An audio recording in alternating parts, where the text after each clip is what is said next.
बिस्मिल्लाहिर्रहमानिर्रहीम। नाज़रीन, मैं हूं आपका मेज़बान अशरफ मेहताब और प्रोग्राम है बीट स्पेशल। नाज़रीन, आपको इस प्रोग्राम में खुशामदीद कहने के साथ साथ मैं ये बताता चलूँ कि आज का जो प्रोग्राम है इस हवाले से बड़ी अहमियत का हामिल है कि पाकिस्तान ने चाइना के साथ मिलकर पहले सिल्क रूट बनाया था, अब उसी का एक हिस्सा जो है सी पैक बना रहे हैं। उस सी पैक के ऊपर हमारे खासतौर पर हमसाया मुल्क भारत को बहुत ज़्यादा तकलीफ सी हो रही है, हालांकि होनी नहीं चाहिए।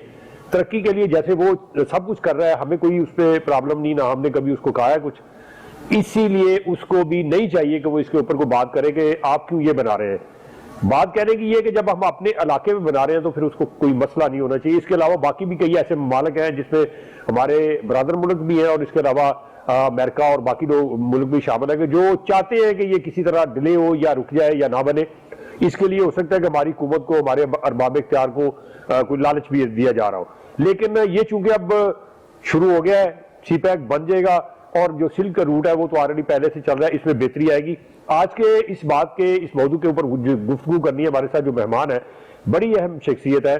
चाइना के अंदर उन्होंने काफी सारी जिंदगी गुजारी और उसके बाद चाइना ने जब चाइना का इन्होंने एतमाद हासिल कर लिया तो उन्होंने इनको आजादी एम्बेसडर पाकिस्तान में लगा दिया है और इनका नाम है आमर अली। आमर अली साहब के बारे में मैंने इतना तारफ करा दिया, अब आगे चल के इनसे ही पूछते हैं इनकी बैकग्राउंड के बारे में, तालीम के बारे में, चाइना कैसे गए और उसके बाद ये इस साइड पे कैसे आए, क्योंकि और भी चाइना में बहुत से कारोबार हैं, खास तौर पे जो एक्सपोर्ट इंपोर्ट है उसमें ज्यादातर लोग जाते हैं। अस्सलाम वालेकुम जी। वालेकुम। क्या हाल है अमर भाई, आप ठीक है? जी बिल्कुल ठीक, सब हर तरह से खैर खैरियत है, अल्लाह का शुक्र। अच्छा, हमें थोड़े से नाज़रीन को बताइएगा क्योंकि वो प्रोग्राम देख रहे हैं, तो अपने बारे में थोड़ा सा बताएं। कहाँ पे आप मतलब यहाँ पाकिस्तान में रह रहे थे, इब्तदाई तालीम कहाँ से हासिल की, फिर उसके बाद चाइना कैसे जाना हुआ और ये सारे इस गोरख धंधे में कैसे आ पाए? जी एक्चुअली ये धंधा तो टाइम के साथ बहुत बेहतर होता जा रहा है और बहुत कम एजुकेटेड लोग हैं जो कि चाइना में मूव किया। चाइना की एक ट्रबल रही है, जबकि हमारे पाकिस्तान से ज्यादा पढ़े लिखे लोग यूरोप के और मुल्कों में गए। चाइना में ज्यादा लेबर क्लास गई जो कि हांगकांग से चाइना इलीगली इमिग्रेंट हुए। आज से इमिग्रेशन तो वो नहीं देते, लेकिन उन्होंने वहां जाके अपना तो बिजनेस शुरू किया, लैंग्वेज सीख ली। तो इट वाज इन 90s जहाँ सबसे पहले वहां पे पाकिस्तानी जाना शुरू हुए और ये ज्यादातर लोग हांगकांग से जाते थे जो हांगकांग में ओवरस्टे होते थे। उन्होंने शेल्टर लेने की कोशिश की चाइना में जाके, तो ये तो फर्स्ट स्टेप था। लेकिन मैंने सबसे पहले बिजनेस शुरू किया एट द एज ऑफ 21। मैंने हांगकांग में अपना मतलब इससे फिर दार होता है कि आप किसी बिजनेस क्लास फैमिली से आपका बैकग्राउंड है। जी शुक्र। थोड़ा सा तारफ तो कराए ना कि तालीम कहाँ से ली और कौन सा फिर बिजनेस आपका? जी मैं फॉर्मन क्रिश्चियन कॉलेज का फॉर्मन आई हूँ और उसके बाद मैंने कुछ स्टडीज कंटिन्यू की अपनी हांगकांग में और सिंगापुर में, और it was basically related to the macro economics. वहाँ पे भी मुझे बड़ी अच्छी अप्रिसिएशन मिली और जिस एज में मैंने बिजनेस शुरू किया और इंडिपेंडेंटली किया, वेरी गुड, और ये एक बड़ी कामयाबी थी।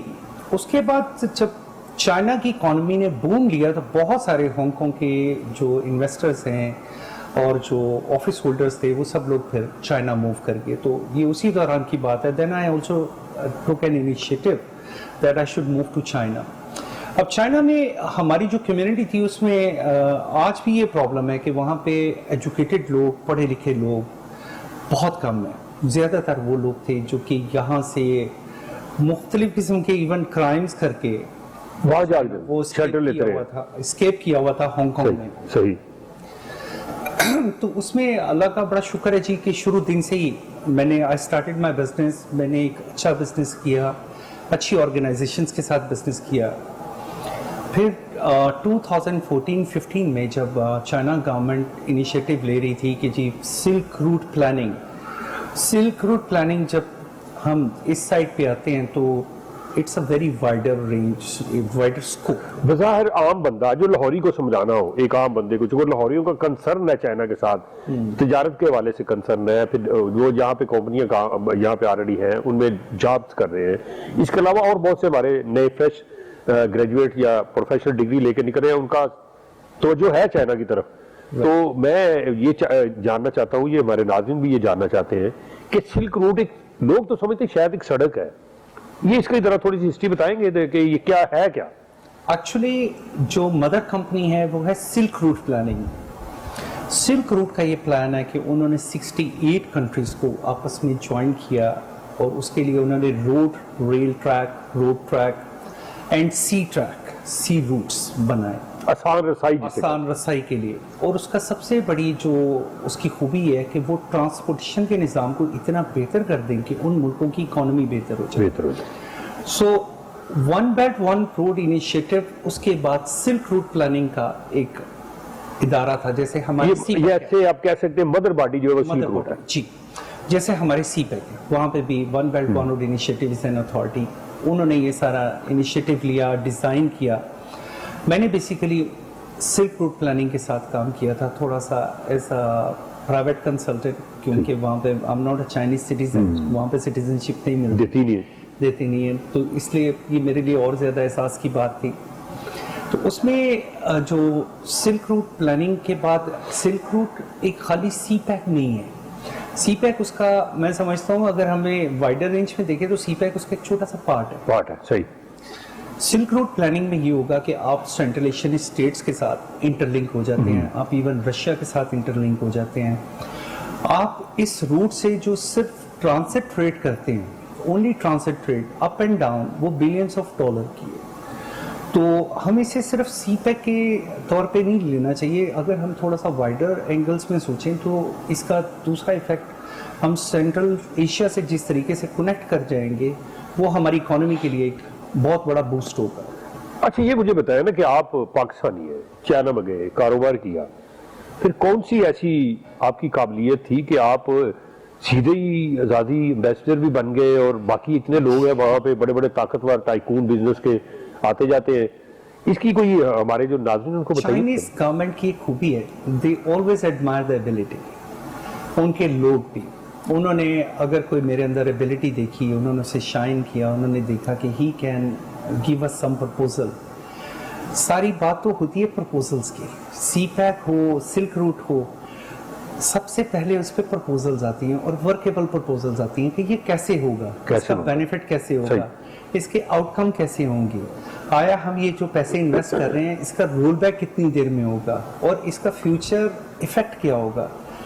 तो ऑफ कोर्स शुरू से तो उन्होंने मुझे ये इजाज़त नहीं दिया, ये तो रिसेंटली मुझे लाइक अ वीक बिफोर। इसके पीछे कोई सियासी वो कहते हैं सिफारशी कोई ऐसा सिलसिला तो नहीं है? चाइना में कोई सियासी बात नहीं हो सकती, सिफारिश वहाँ चलती ही नहीं है। अच्छा, वेरी गुड। वो एक ऐसा मुल्क है कि जहाँ पे अगर आप प्योरली मेरिट पे काम है, हाँ, वहाँ पे आप सिफारिश की बात ही नहीं कर सकते। और उनका एक विजन है, उनकी गवर्नमेंट का एक विजन है, और सबसे जो इम्पोर्टेंट चीज़ है, शायद मैं कभी भी पॉलिटिकल बात नहीं करना चाहता, लेकिन इस चीज़ को पॉलिटिक्स से इंगेज किए बगैर अगर हम समझें, उनकी पॉलिसीज में कंसिस्टेंसी है। Very good. वो कंसिस्टेंसी ऐसे है जैसे हम लोग करते हैं यहाँ पे, और ये हम बड़ा एक बैड इम्पैक्ट देते हैं कि एक प्रोजेक्ट एक गवर्नमेंट शुरू करती है, दूसरी गवर्नमेंट आके उसको स्टॉप कर देती है, स्लो डाउन कर देती है।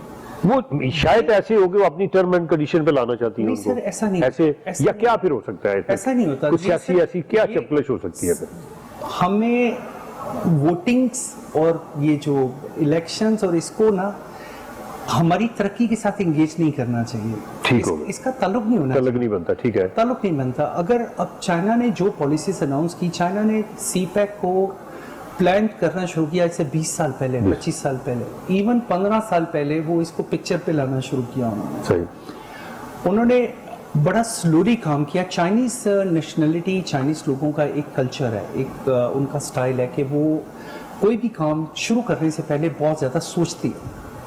लेकिन हर एक नेशन का ना एक माइंडसेट होता है, लेकिन और चाइनीज़ का मेन माइंडसेट ये है कि वो जब कोई काम शुरू कर देते हैं तो फिर उस पर स्टेप डाउन नहीं होते। वो कोई भी ऐसा काम जिसे इवन कोई कंपनी जो चाइना स्टेट ओन्ड है, अगर वो कंपनी लॉस में जा रही है, जैसे फॉर एग्जांपल हमारी स्टील मिल लॉस में जा रही है, अगर खुदा ना खासा चाइना में ऐसा हो गया तो वो चाइना गवर्नमेंट को, चाइना के सिस्टम को फेलियर समझती हैं। इसलिए ये बात पॉसिबल नहीं है। China have thousands of state owned organisations जो कि हमारी स्टील मिल से बहुत बड़ी हैं, और वो सब तरक्की की तरफ चल रही हैं। तो माइंडसेट ये होना चाहिए कि कोई भी प्रोजेक्ट जो शुरू होता है उसको हमारे लॉन्ग टर्म प्लान में आना चाहिए, उसको मैक्रो इकोनॉमी में आना चाहिए। यानी आपका मतलब सियासत की नजर नहीं होना चाहिए, सियासत की नजर नहीं होना चाहिए। यकीनी बात है, जैसे इन्होंने बात की कि चाइनीज हार्ड वर्क है, उनका मुल्क ने जो तरक्की की है वो आपके सामने है, रुक नहीं रहे। और इस वक्त ये आलम है कि 2024 में चाइना जो होगा वो दुनिया की सबसे बड़ी इक्तिसादी मजबूत पावर बन जाएगा। इसी वजह से आजकल आप देख रहे हैं कि उनके खिलाफ काफ़ी सारी साजिशें भी हो रही हैं और अमेरिका को इस चीज़ का ज़्यादा दुख है क्योंकि इस वक्त देखा जाए तो इक्तिसादी तौर पर दुनिया की वो सुपर पावर है या पावर में है। तो चाइना ने तरक्की की, उसका सबसे बड़ी मिसाल मैं ये देता हूँ कि वो 1 साल हमसे बाद में आज़ाद हुए और वो दुनिया से आगे निकल गए। तो फिर इसके आगे मैं मिसाल और क्या दे सकता हूँ। हम अभी तक कहाँ खड़े हैं, हम उसके आप कह सकते हैं कि 0.5 के करीब भी नहीं है उसकी तरक्की के। तो इस बात को सोचना चाहिएगा। आप यहाँ लेना हमने छोटा सा वक्फा बाद वापस आएंगे और फिर अपने मेहमान खुसूसी से इसी बात को आगे बढ़ाएंगे कि इस सिल्क रूट का हमें क्या फायदा होगा और सी पैक का हमें क्या फायदा होगा। आपने हमारे साथ रहना।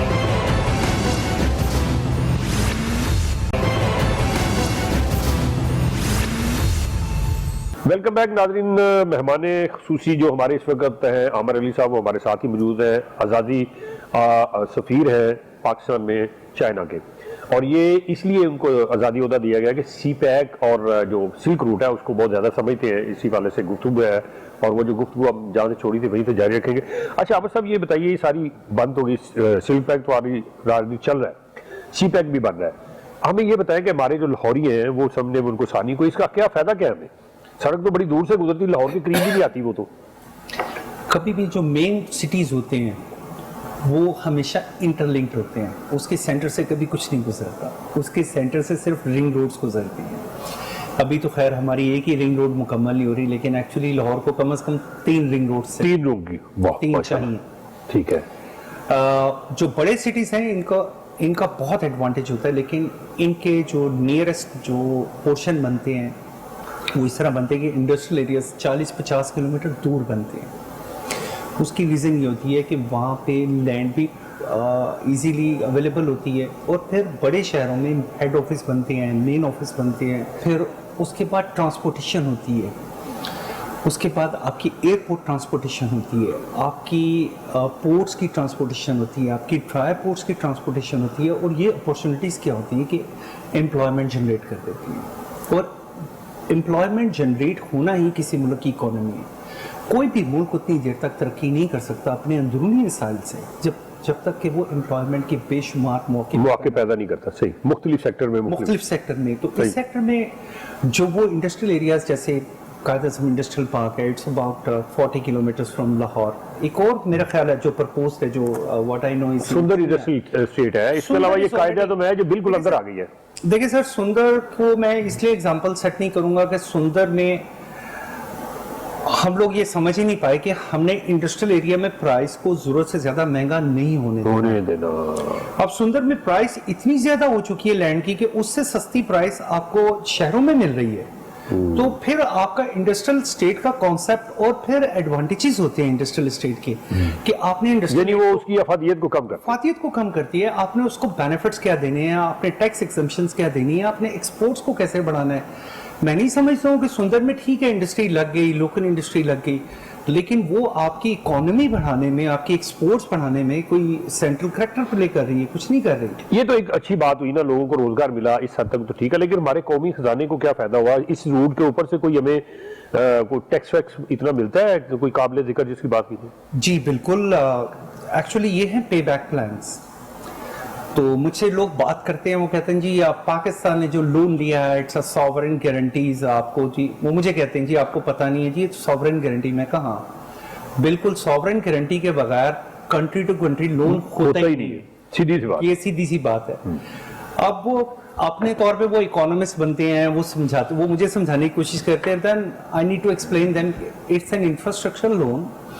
और इंफ्रास्ट्रक्चर का पे बैक ऐसे है कि हमें ये प्लान करना पड़ेगा कि जैसे गवादर पोर्ट है, हमने साल में कितने कंटेनर हैंडल करने हैं, हमने पर कंटेनर उसके चार्जेस हमेशा डॉलर्स में होते हैं पूरी दुनिया में, लाइक $110, $120 एक कंटेनर का एक टर्मिनल हैंडलिंग चार्जेस। ठीक है। फिर हमने उसमें से कितने कंटेनर एक्सपोर्ट करने हैं, एटलीस्ट हमारा टारगेट कितना होना चाहिए।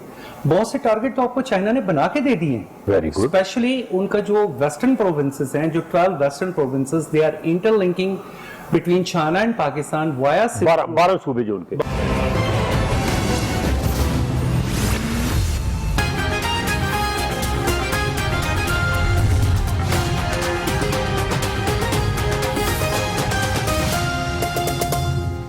इस न्यूज अपडेट को आप तक पहुंचाने के लिए ताउन किया है और जरूरियात जिंदगी की तमाम आसाइशों से आरास्ता Al Razik Garden Housing Scheme, a project of Bismillah Developers.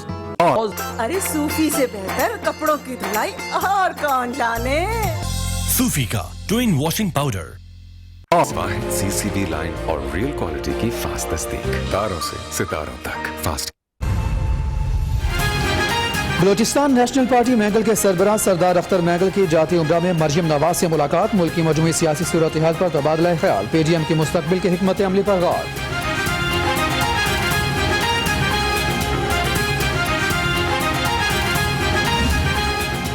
सबका मैंडेट चोरी हुआ, PDM पीछे नहीं हटेगी, सरदार अख्तर मैगल की मुलाकात के बाद मीडिया से गुफ्तगू, कहा हुकूमत के खिलाफ दामादम मस्त कलंदर का नतीजा जल्द सामने आ जाएगा।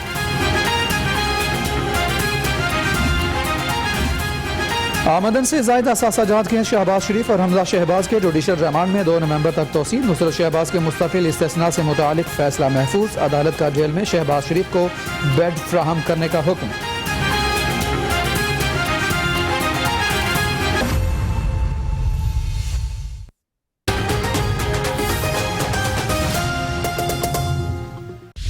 आइए चलते हैं प्रोग्राम के बकिया हिस्से की तरफ।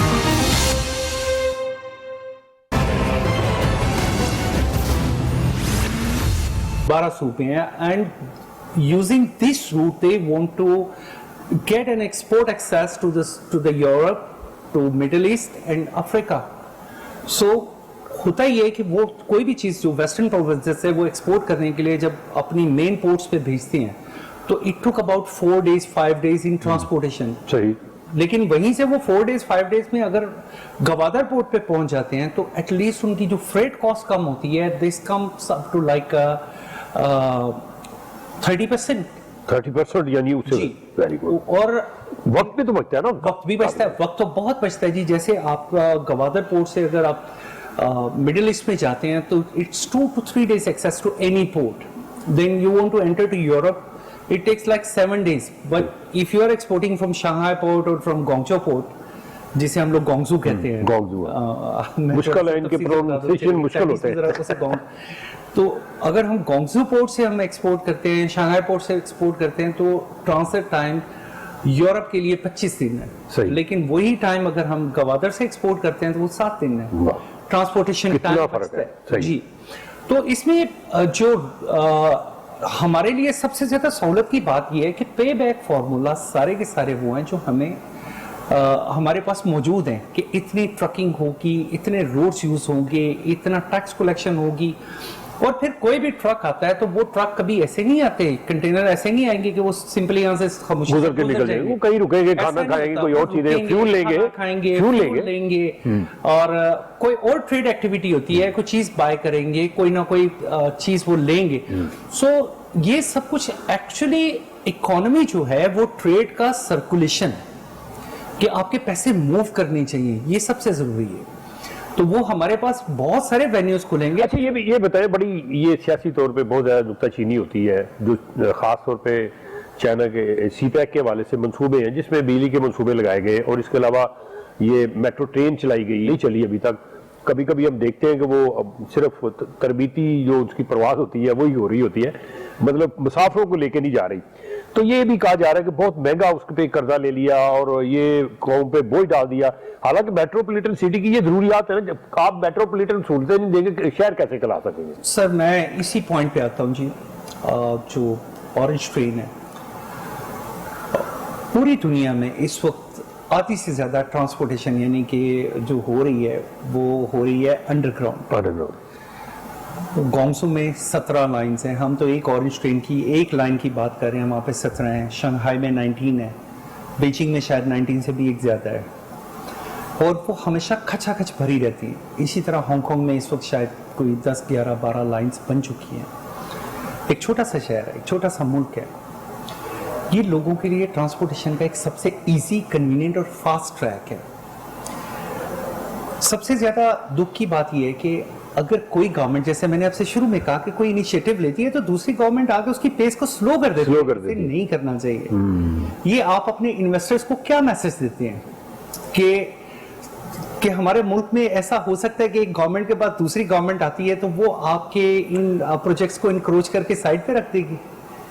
उसको फास्ट करना चाहिए, तेजी लानी चाहिए, फास्ट करना चाहिए। ये लॉन्ग टर्म प्लान होते हैं, ये मैक्रो इकोनॉमी है।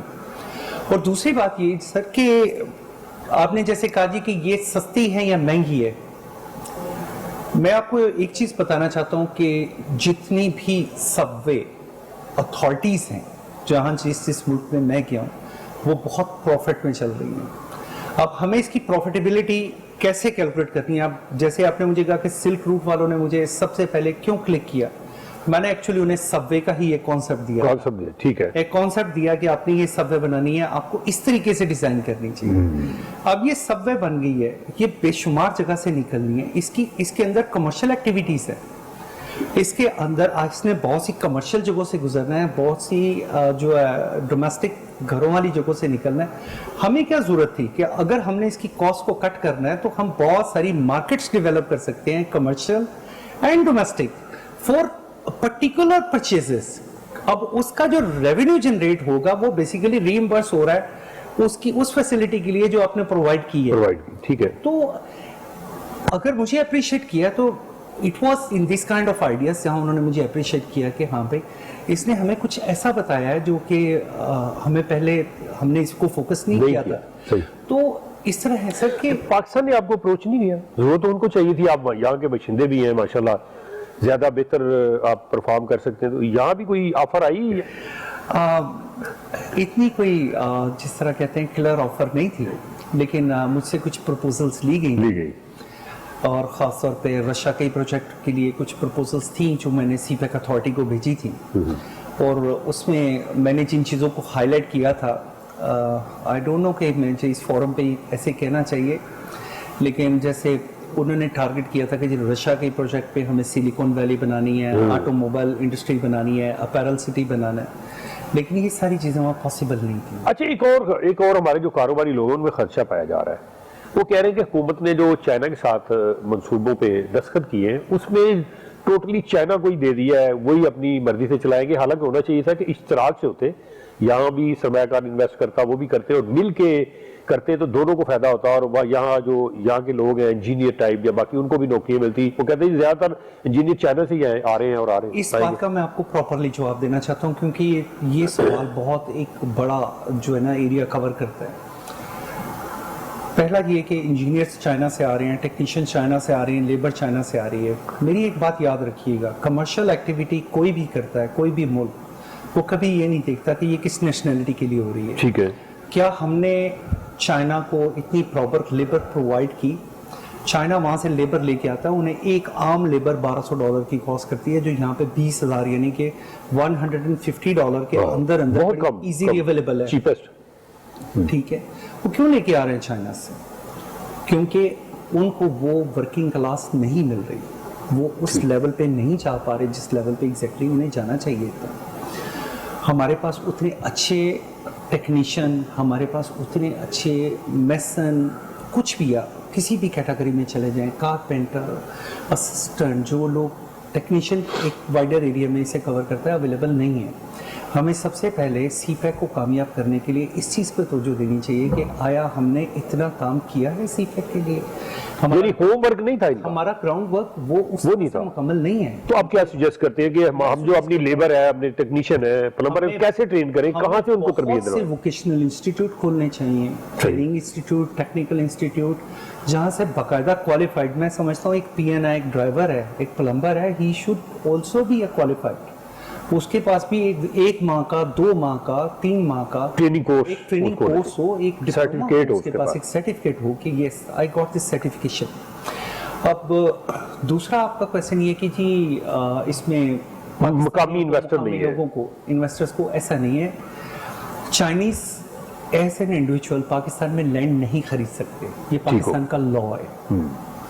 हमें इस चीज़ को समझना चाहिए। वो ये नहीं करेंगे यहाँ आके पाकिस्तान में ये चीज़ ये खरीद लिया, वो खरीद लिया, ऐसा नहीं है। पाकिस्तान में इसके सीपैक के फेजेस हैं।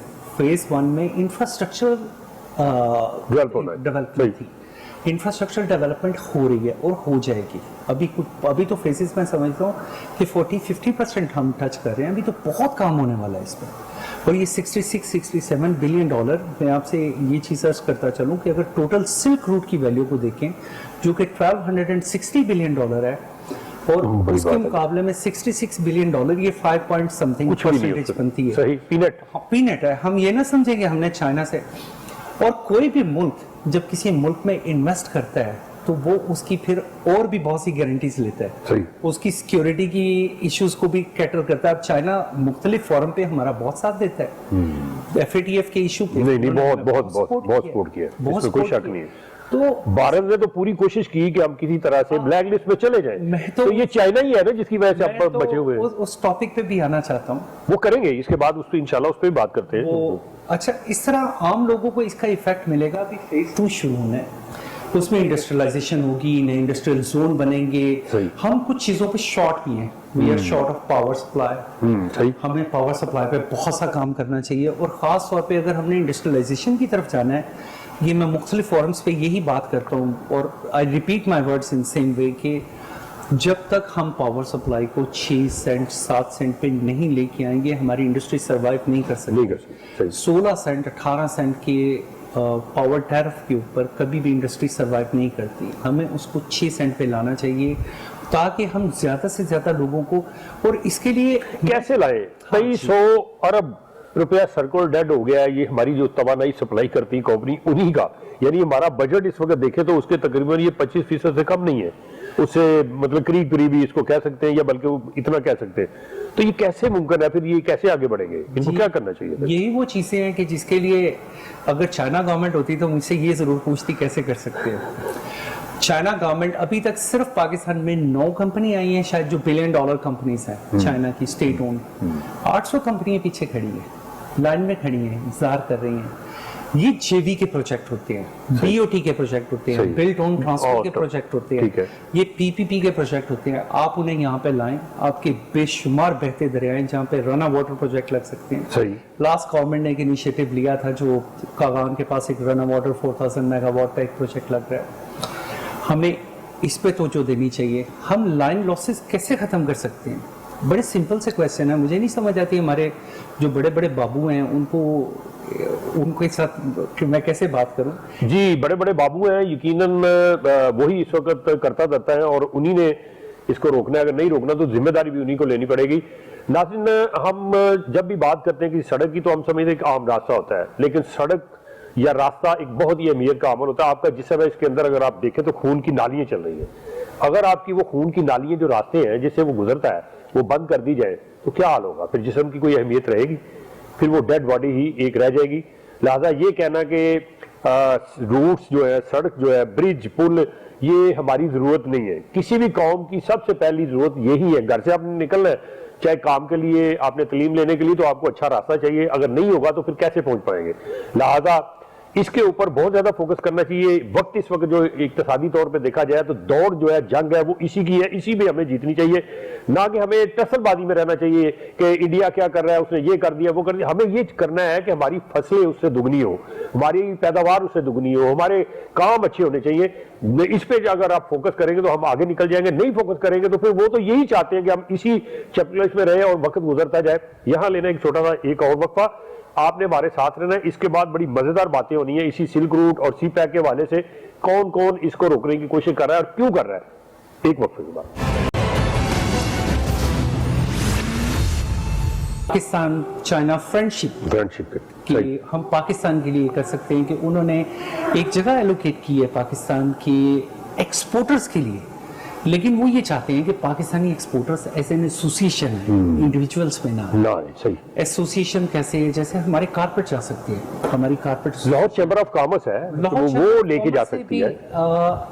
लाहौर चैम्बर ऑफ कॉमर्स से भी मैं इन टच हूँ, मेरी उनसे बात हुई है। कुछ उन्हें भी मुझे थोड़ा सा गाइड करना पड़ा है, अभी भी पढ़ रहा है कि मैं उन्हें बता रहा हूँ कि आप कौन कौन से एरियाज हैं जिनको आप हिट कर सकते हैं। आप चाइना को सिर्फ ये ना समझें कि चाइना आपकी मार्केट को कैप्चर कर रहा है, चाइना आपको एक बहुत बड़ी अपॉर्चुनिटी दे भी रहा है। ये अब अवेल करना आपका काम है, ये अब अवेल करना, उसके लिए वेन्यूज बनाना, एग्जीबिशंस बनाना।